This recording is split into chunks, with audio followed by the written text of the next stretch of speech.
All right, let's get this thing going, man. We all know happy holidays to everybody, whether it's Kwanzaa, Christmas, Hanukkah, whatever you do. Cool, all cool. But we got a big showdown going down in D-Town. And it's the Miami Hurricanes versus the Ohio State Buckeyes. We've already had some rematches, but I don't think that really count. I don't think that really count. We talking about this game right here is what really count. This is the game that count. We got robbed. We got robbed last time. And now we masked up. I mean, hey, don't even go there, Woody, because I'm ready to mask up. This is about to be a right thing. I don't know the rest of the words, but I got that right change. We're in the building. We've been a rock and roll. We already got callers in the building. We will open the phone lines, but we got some housekeeping to do first. Anyway, what the hell is a Buckeye? A nut. A nut that fell off a tree. You know, they say the apple don't fall far from the tree. Well, Buckeye don't fall far from the tree either. You know what I'm saying? Sometimes it's still on the doggone vine. But anyway, it is what it is. But we got a lot to talk about, a little bit, do it. Here we go. I want to make sure I bring this guy in right and proper. Shout out to our guest today, Blast from the Past. Actually started the Coach Me Coach podcast with me. I want y'all to give a warm welcome to the homie. Dom.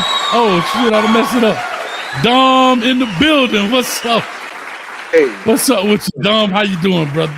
Hey, it's a pleasure to be back. It's a pleasure to be back on the Coach Me Coach podcast. You talked about how you in Miami are about to mask up. Well, let me tell you, the Buckeyes about to take that mask off and everything. So, listen, we ready tonight. I got some stuff to say to y'all Miami fans. I want to be respectful, but let me just say this. Let me just say this to open, since we just gonna come with smoke tonight.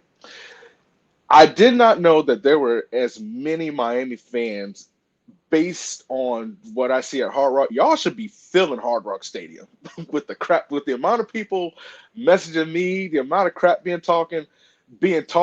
Miami Northwestern gets more seats filled than the Canes and stuff like that. So keep that same energy. Keep that same energy going forward. And listen, I got some stuff to say. We're gonna break it down. If you are an Ohio State or Miami fan, and I heard this last night and I was shook, but I understand why. He was shook. If you could get to Dallas, honestly, I was shook when I heard this. Tickets about $50-$60. So if you can get to Dallas, you can go to that game. Because here's the thing: they thought Texas A&M, it was going to be a Texas A&M Ohio State showdown, and so now tickets being dumped. Listen, if you can get on the plane and you can make it to Dallas, I don't care if you're an Ohio State fan or a Miami fan, you need to go. You need to go. Fly Spirit and then come on back if you make it. That's how we y'all spirit. I want to say this to you, Dom, man. I ain't seen you in a while. You talked on the phone. You look good, but I did not know it was Ugly Shirt Day. And so I wore my pretty shirt. I don't know what kind of shirt that is you got on. That is the ugliest shirt I ever seen anywhere. I mean, I thought like them ugly sort of deals they have. But that's the ugliest shirt I think I've ever seen. And it even come with a little logo on the sleeve, I see. Like, it does. Hey, what's going on, man? Hey, Coach said I turned my camera off to adjust it. It's because the focus was looking at that crap he got on his shirt. Got a duck and everything. So I'm like, all right, listen, we going duck hunting apparently down in Texas. Hey, I'll say this. Birds eat Buckeyes. That's all I'm going to tell you. Birds eat Buckeyes and hurricanes blow trees over. So that's all I'm going to let you know. Second, we got to give a shout out to our third guest in the building. This kind of an inside joke if you've been rocking with me for a long time. Y'all clap it up for Dom's Christmas tree back there. That's our third guest. Listen, me and the tree. See, if you see it, we got some green and we got some scarlet on there. So we tried to keep the community together and everything, but the tree had to make the return. I almost thought about it. I was like, nah, I'm not gonna take this down. If you really watch this show, we be doing shows in May, and the tree will still be up. lit up and everything. So Dom had the Christmas tree up in May, y'all. In May. yeah, man. So that's the third. Yes. I'm glad you didn't get rid of the Ohio State mascot back there. But anyway, let's get this thing rocking, man. Shout out to Dom in the building. We're gonna break this thing down, talk about matchups. Much love to you. Let me give a quick love right here to another dono. Marcus Enrique, 57.22 for the 199. Line just dropped OSU 3.5. Great segue. And a way to open this deal up, man. But before we do that, real quick, let the people know what you got going on, what you're into, what you're doing. I know you cover some track issues as well, and then we'll definitely talk about the line there. Track and field, baby. You know what it is.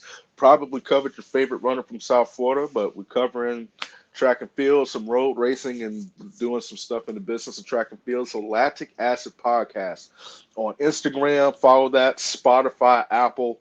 Basically the same energy that we have here tonight is the same energy we carry over with some of your favorite runners. So be sure to follow that. So definitely appreciate the plug-in. Definitely appreciate the support. And yeah, man. Yeah, that's what we're up to. Yeah, man. So all right, well, here we go. Speaking of that, they say 3.5. I don't know. I'm looking at the line. They still got it at 9.5 right now. So shout out to Marcus. But I'm not sure if that's it. Maybe it hasn't updated on my end. But guys, y'all can fact check that for me in the thing. I try not to spill as much misinformation as possible on this deal. But let's talk about that. I'm gonna just go with the 9.5 right now until we go fact check it. What do you think about that 9.5? I'm looking to see. So yeah, it's still 9.5. So I haven't seen anything crazy. Here's the thing, man. I don't pay attention to that. I learned that lesson the hard way last year against Michigan. That the only line that matters in football is the line of scrimmage and stuff. But I do think the line will drop to 4.5 by Wednesday night. I think the national media is starting to come around. They're really boosting Miami right now. Miami, they definitely have momentum. So I can see it being 9.5. It just depends on, just how the game goes. But I think it'll be that 5.5. But I do think whoever wins this game wins by at least a touchdown. Well, I will say this. I was trying to, I've been on Christmas break with the family, man. Like I say, happy holidays to everybody. And I didn't think I was going to have to pull this out the holster just yet. But anyway, how you get on here talking that blasphemy, Don? That's not what I wanted to say. I'm just trying to be nice. Listen, I'm about to tear my rotator cuff up in this joint, man. You may have to. I'm about to get some slapping going on around this joint. You may have to check the line at halftime, and when it's -20 Ohio State, like I said. But nah, man. Here's the thing, and this could be a good segue to the game. I don't know. It's hard to do lines with Miami, and it's hard to do lines with Ohio State because you don't know what the offense is going to do. Because Ohio State had the slowest or one of the slowest times, like pace per play this season. And Miami has the team that could really grind the game out. You saw that versus Texas A&M. And they are certainly capable of going on long drives and really keeping the ball out of the defense's hands. So if it is a game like that, then there's not going to be as many possessions for both teams. So it's kind of one of those things where it's like, I don't know. Now, if both teams start lining up and it looks like an old school Big 12 game, which is entirely possible, then that 3.5, 9.5, listen, that may be a good kind of place to be. But I don't know. If you are a Ben person, I always say don't bet on this game because you just never know what offense is going to show up. For example, like I said, I told you on the phone last week, realistically speaking, Miami could have won that game by 21 points if they kept running the ball. Texas A&M had one of the worst run defenses, not just in the SEC, but in the country.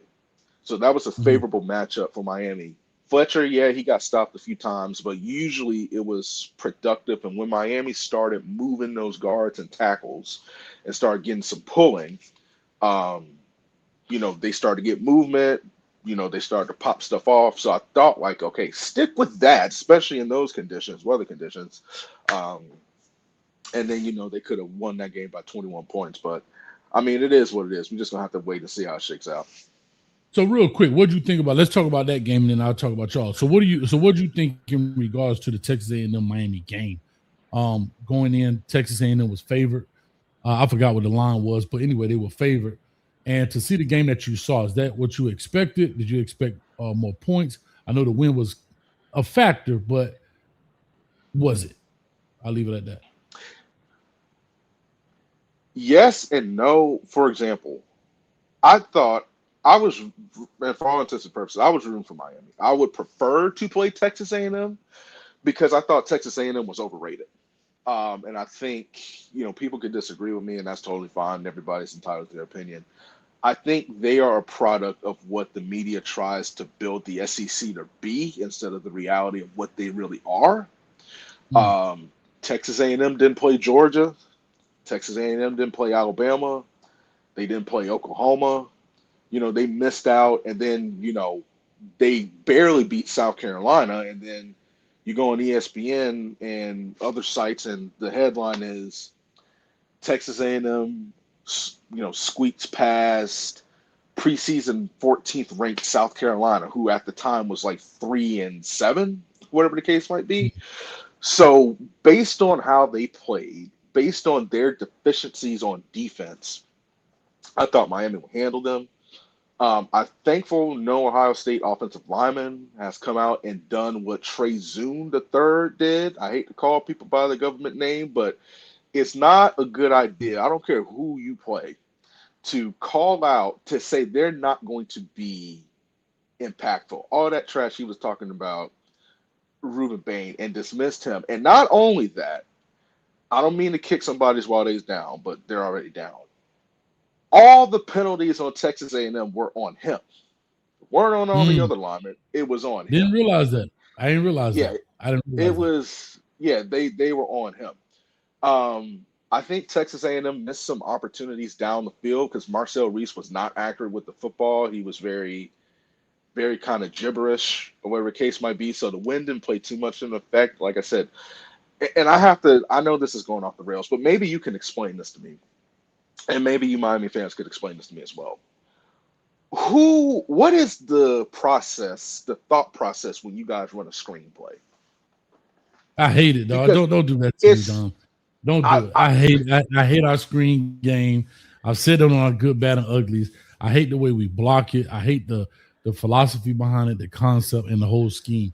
I mean, it I hit don't. here and there, but it's so bad. It's so bad to me. It's That's me. the I hate most. to agree with you in this debate. I hate to agree with you, but I got to because I can't go against my will on that. But it's But gonna it's get a the little most. spicy in a minute, y'all. No, it's the most predictable thing ever. And I thought Miami had plenty of opportunities to end that game. I thought Texas A&M had plenty of opportunities to make it a game. So I thought Miami would win by 2 touchdowns, truthfully. Mm. Because like I said, I thought, and there have been times this season where I've watched Miami and they just want to throw the ball more than they want to run the ball when running's their strength. I understand you have Carson Beck, but he's not, you know, Watch your mouth now, Joe. Dom. Watch your I, mouth. I don't have to watch it. Just go look at the stats. We can go watch the Louisville game again. I know Ohio State was. Um, but like I said, if Miami leaned on the strength, they could have won that game. But at the same time, I think their defense did show up when they needed it most. I think it was good to have Keontae Scott back. Um, he's we'll talk about him in a second. He's a ball player. He is Right. really good. So there's a lot. If you're a Miami fan, there's a lot to be excited about, and then there's a lot to you can go back and say, yeah, Texas A&M missed some opportunities because they missed a lot of opportunities with horrible passes, drop passes, all that stuff. But the win played an effect for both teams. So we can't, like you said, Hayes, we can't use the win as an excuse because if Texas A&M say, oh, it was windy, well, the win was blowing for Miami too. Like so that Right. wasn't a problem, and you saw it in the kicking game. But I think with Miami, there's a lot you can build upon. Obviously, this is a whole nother ball game, so it should lend itself to a good matchup on Wednesday night. I'm not of the mindset that this is going to be a blowout. I know people are, from both sides are saying one side. No, I think this is going to be a really good game.